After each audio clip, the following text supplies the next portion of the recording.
এই বৃষ্টির মধ্যেও আমরা সবাই রাজপথে অবস্থান করছি। এটাই এই সরকারের জন্য একটা বড় বার্তা। সামনের দিন আসতেছে, বর্ষা বিপ্লব সংগঠিত হয়েছিল 2024-এ, প্রয়োজন লাগলে 2026-এও হবে। এটা সরকারের আচরণের উপর নির্ভর করবে। সরকার 5 মাসে সম্পূর্ণরূপে ব্যর্থ হয়েছে। গ্যাস দিতে পারছে না, বিদ্যুৎ দিতে পারছে না, দ্রব্যমূল্য নিয়ন্ত্রণে রাখতে পারছে না। কর্মসংস্থানের প্রতিশ্রুতি দিয়েছিল, একটি কর্মসংস্থানও নিশ্চিত করতে পারে নাই।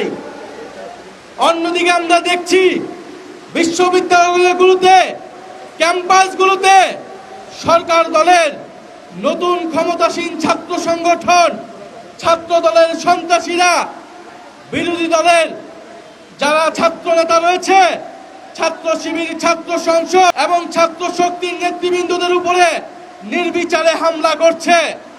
তারা পুরনো ছাত্রলীগের জায়গা দখল করে ক্যাম্পাস দখলের পায়তারা করছে।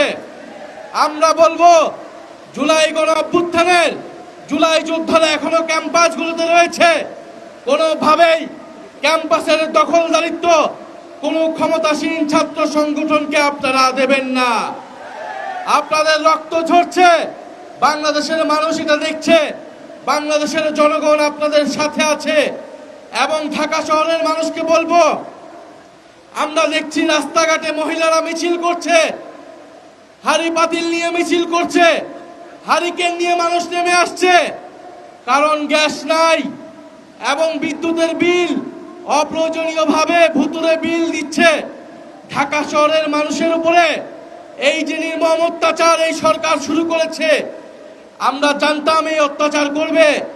কারণ গণভোটের গণরায় যেই সরকার মানে না, জনগণের কোনো দাবি দেওয়া এই সরকার পূরণ করবে না।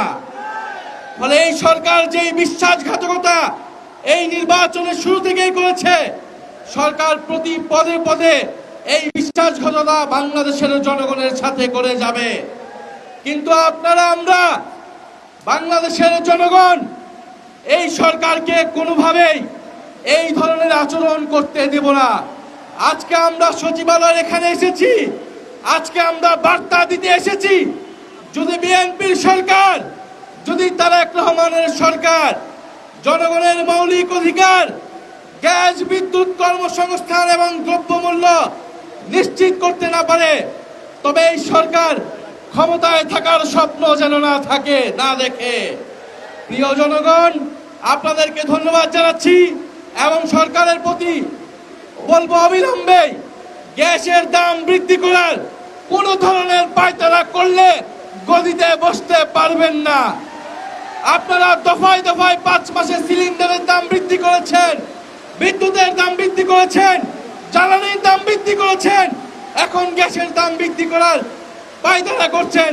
এই পায়তারা অবিলম্বে বন্ধ করতে হবে।